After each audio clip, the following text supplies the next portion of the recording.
Watukufu wa Islam, tupo hapa kwa tukio la kutaka kumstiri na kumhifadhi shekhe wetu Sheikh Abdurrahman, Allah amrehemu, ambaye Allah amemchukua siku ya jana baada ya sala ya Jumaa. Naomba Allah subhanahu wa ta'ala amrehemu maiti wetu na muingize katika pepo yake, amin. Wallahi, Mtume sallallahu alayhi wa ala alihi wa sallam anasema yatosha umauti kuwa mauidha. Mwanadamu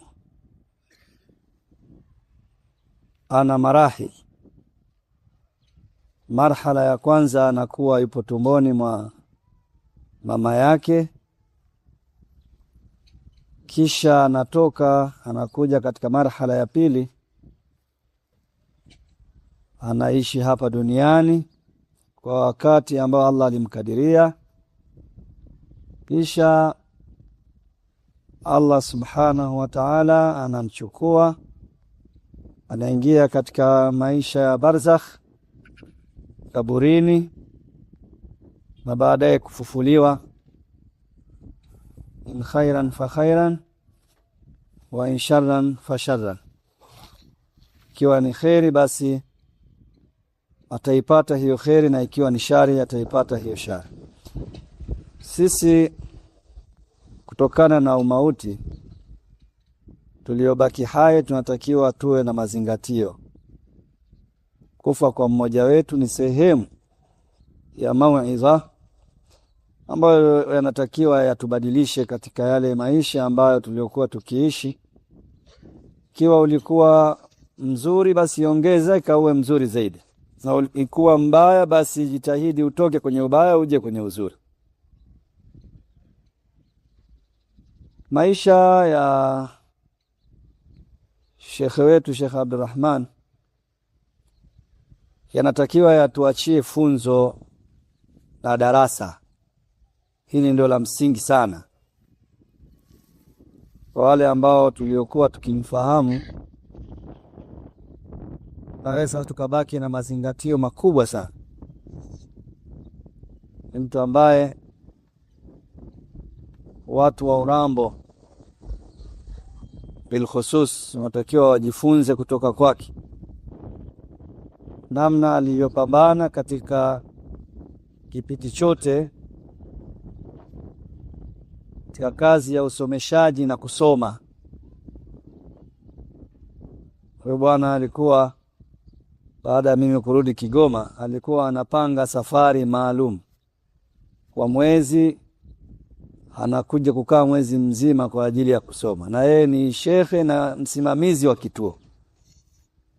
Kisha baadaye anarudi, kisha anarudi tena na utu uzima wake na familia zake, akiwa na familia zaidi ya moja na watoto wakubwa. Lakini si hilo tu la kusoma na kusomesha, bali akajitahidi kuwasaidia vijana waliokuwa wanapita mikononi mwake kwa ajili ya kuwafanyia maombi ya kwenda kusoma katika maeneo tofauti tofauti, ikiwemo watoto wa kuzaa na kadhalika, pia wanafunzi wake ambao alikuwa akiwasomesha. Na yasema haya kwa sababu ya kutaka kukumbusha kwamba hili ni somo. Mwanadamu hapa duniani anapita, na matendo yake ndiye ambayo atakayosafiri nayo kuelekea kaburini. Kwa hiyo leo tukiwa tunamzika shekhe wetu, tunatakiwa tumuibie hii kheri ambayo aliyokuwa akifanya, kwa kujifunza na sisi tufanye haya ambayo aliyokuwa akiyafanya. Lakini kubwa katika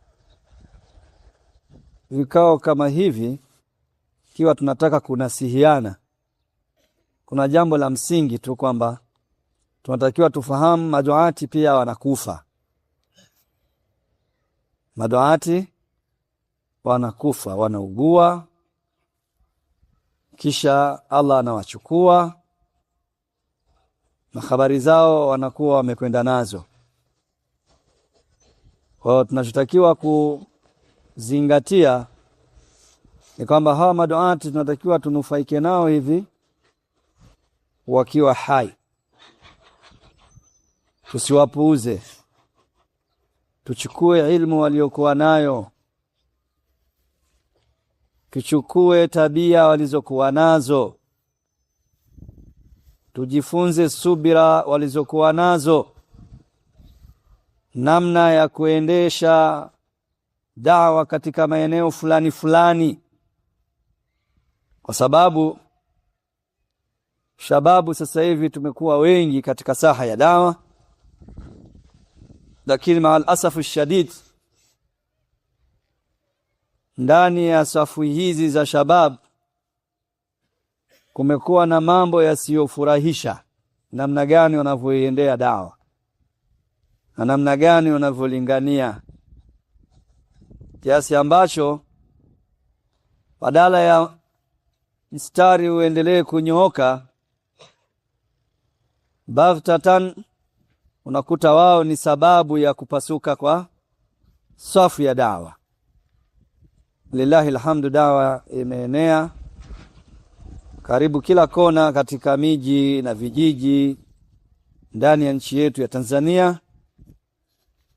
Mushkila ni kwamba sehemu wakiwa wanaongoza dawa ni vijana, basi unakuta matatizo hayaishi. Na wakati mwingine vurugu hizi na matatizo haya wanayaanzisha hata kama mashekhe bado wapo. Sasa leo tunamzika Sheikh Abdurrahman, alikuwa ni kiongozi mkuu wa dawa katika wilaya yetu ya Urambo. Tunapenda wanasihi watu wa Urambo kuondoka kwa shekhe isiwe ni mwisho wa dawa na isiwe ni chanzo cha kuparaganyika dawa katika wilaya ya Urambo.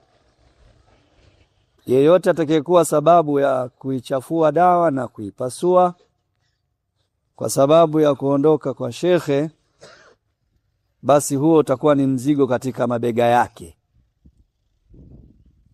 Ataubeba mzigo huo na kesho siku ya Kiyama ataulizwa. Bali kinyume chake tufanye nini? Tuangalie ni sehemu gani ambapo mashekhe walikuwa wanapita. Shekhe alikuwa likitokea tatizo anakuja Tabora kwa Sheikh Abu Musa, anachukua rai, wakati mwingine anamwalika, anakuja, anasikiliza na anatoa nasaha na jambo linakwisha. Walillahi alhamdu, kwa miaka yote mambo yakawa yanakwenda vizuri. Kwa hiyo tujitahidini sana kubaki katika gharz al-ulama, gharz al-mudarrisin, gharz al-duat, ili huu mrengo wetu wa da'watu salafia ubaki kuwa safi. Tabia za baadhi ya watu katika sisi siwe sababu ya kuipasua dawa, zisiwe sababu ya kuweka vikwazo ya dawa kuendelea na kuchanua maua yake kama jinsi ambavyo tulivyoikuta. Na nataka niseme tu neno kwamba vijana, uwepo kwenu katika dawa, katika misingi hii ambayo mnayo, hii misingi nyinyi mmeandaliwa, si bure bure. Mimi na ndugu yangu Abu Fathia mwaka 2003 tulikwenda kule Kisauni. aliyetupeleka na kutuandalia mazingira alikuwa ni Sheikh Abu Musa. Wale vijana wadogo. Nataka kuonyesha namna gani hizi marahili za dawa zinavyokuwa zinaandaliwa na jinsi ambavyo vilivyoandaliwa ndivyo ambavyo vinavyotokea kuwa. Abu Musa akatuonyesha kisauri ndio hii, utaratibu wake ndio huu. Alikuwa ndio mwaka ambao ameondoka pale. Kwa tukabaki sisi baada ya miaka miwili wakaja vijana wakina Luti na Ismaili Abu Anas. Wao walikuja kwa ajili ya kuhifadhi Qur'an. Kaja nao Abu Musa akatukabidhi, maana wadogo zenu au kambala lakini wasimamieni. Tukasoma pale tukiwa tunawasimamia wadogo zetu. Baada ya miaka 3 4 5 akaja kijana wetu Musa. Kuja pia naye kuhifadhi Qur'an. Ala kulli hal sisi pia tulisoma tukamaliza. Kwa leo wengi katika shababu hapa sisi ni mashekhe zao. Lakini sisi shekhe wetu Sheikh Abu Musa sio shekhe kwa maana maneno tu, la, kwa maana ya maandalizi. Tumeandaliwa na akatusimamia mwanzo mpaka mwisho mpaka kufikia sisi leo tunaitwa mashekhe. Na mashekhe huwa wanatofautiana zile nyakati za kuingia katika dawa, lakini baadaye ukija ukafuata njia ya wale waliokutangulia na unaitwa shekhe, wala hakuna ugomvi katika hilo. Sasa nasema hili kwa munasaba wa kuondoka kwa shekhe wetu, kwa sababu hapa tupo wengi. Na walilahi alhamdu, sura ambazo tunaziona ni sura za duat wengi na walimu wengi. Basi iwe kuondoka kwa shekhi ni sehemu ya kujipanga upya, tuendeleze dawa. Kwa sababu kama ni kifo, kila mtu atakufa. Na sisi Waislamu Ahlus-Sunna wal Jamaa, ishu kwetu sio kufa, lakini umekufa vipi? Umekufa katika njia gani? Na sisi hatuna mashaka kwamba mtu ambaye atakayekufa katika manhaji sahihi, hii manhaji salafi, la shaka kwamba tunataraji kwa Allah subhanahu wa ta'ala kwa mtu huyo kheri. Kwa tunahofia sana kwa sisi ambao tuliobaki, ambao kazi yetu sisi tutakuwa ni kuiendesha hii dawa ambayo hawa wanaoondoka wameacha, wameijenga. Na hii sio kwa Urambo tu, sio kwa Tabora peke yake, sio kwa Tanga peke yake, sio Dar es Salaam peke yake, sio Kigoma peke yake. Katika kila eneo kuna watu ambao wameijenga hii dawa kwa damu na maji, kwa kazi iliyokuwa nzito, mapambano ya hapa na pale. Sasa Allah anapowachukua, katika jambo la msingi zaidi ambalo tunatakiwa sisi tuhusiane ni namna gani dawa itaendelea katika eneo lile. Jambo la mwisho ambalo nataka nimalizie kusema ni kwamba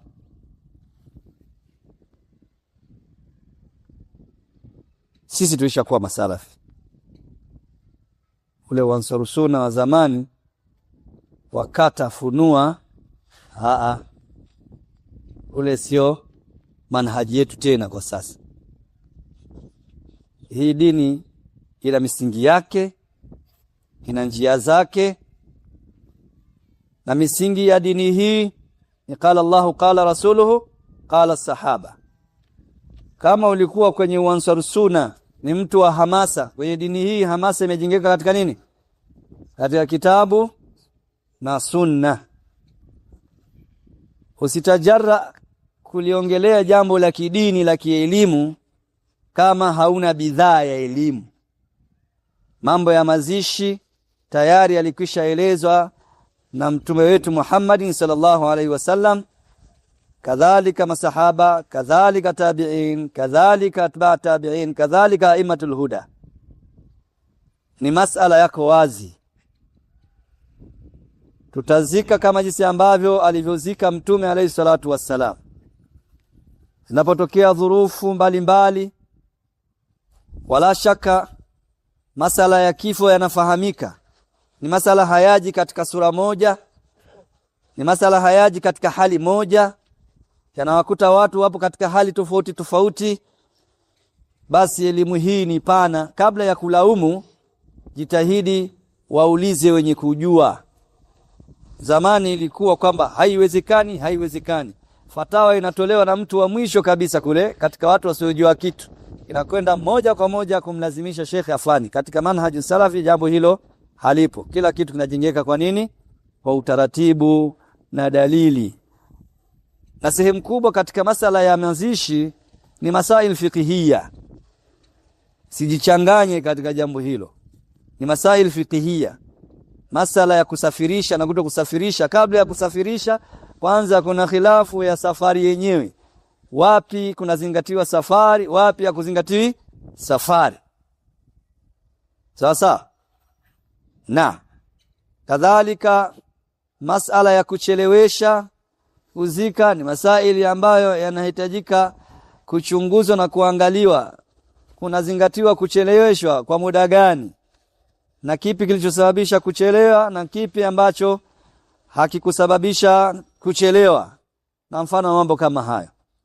Lakini watu ambao wanatakiwa wajadili jambo hili katika dini yetu ya Uislamu sio mimi na wewe, ni wale ambao wanatusimamia katika masaili za swala zetu, ndoa zetu, saumu zetu, hija zetu, zaka zetu na sadaka zetu, na masala mengine mbalimbali ya Uislamu, ambayo hayo wewe moyo wako unatulizana unapokuja na wakakuelekeza. Basi na hili pia anapokuelekeza unatakiwa moyo wako utulizane. Wa ila labda uje na dalili iliyokuwa ya wazi ambayo itakuja kuonyesha kwamba hiki ambacho walichokisimamia watu kinakhalifiana moja kwa moja na sheria na miongozo ya dini yetu ya Uislamu. Na hili nalisema kwa sababu tumekuwa tukipata changamoto kubwa katika baadhi ya maeneo. Watu waliokuwa na mambo yale ya Ansar Sunna wamekuja nayo moja kwa moja mpaka kwenye manhaji sahihi, ambayo inahitaji manhaji hii mtu aseme kwa elimu na mtu atende kwa elimu. Kwa hiyo jambo ambalo alilisema shekhe wetu Sheikh Abu Musa kwa ufupi zaidi ndilo ambalo lilokuja katika sheria, na ahyanan haya yanatokea hata katika maiti za mashekhe. Anakufa leo, anasema tamzika kesho baada ya sala alfajiri. Hii imetokea kwa shekhe wetu Sheikh Rabi juzi tu hapa, nafahamu. Sawa? Kafa leo, akaswalia alfajiri na akawa amezikwa alfajiri. Shekhe wetu Sheikh Ubaidul Jabiri rahimahullahu ta'ala, kama salafi nadhani ikiwakumbusheni vifo hivi vya juzi tu. Kafa leo, kaswaliwa alfajiri na kazikwa. Kwa maiti kulala sio tu ya Sheikh Abdurrahman rahimahullah, bali mashekhe wetu ambao sisi tunachukua dini yetu kutoka kwao, hii manhaju salaf tena wa zama zetu. Sawa? Rududi zao ndio miongozo katika mambo ambayo tunayo kwenda nayo. Kimkata mtu na sisi tunamkata, tutuambia huyu kanyoka na sisi tunamfuata. Hao pia wamefanyiwa haya ambayo yamefanyiwa nani? Sheikhuna rahimahullahu ta'ala. Bihadha al-aqalli naomba niishie hapa, na nitaomba radhi kwa kurefusha, lakini nimerefusha bil ahamia kutokana na nasaha hizi ambazo zilizokuwa zinahitajika kufika katika eneo hili. Jazakumullahu khaira, barakallahu fikum. Nadhani maiti ije ili tuweze kuendelea na nyingine.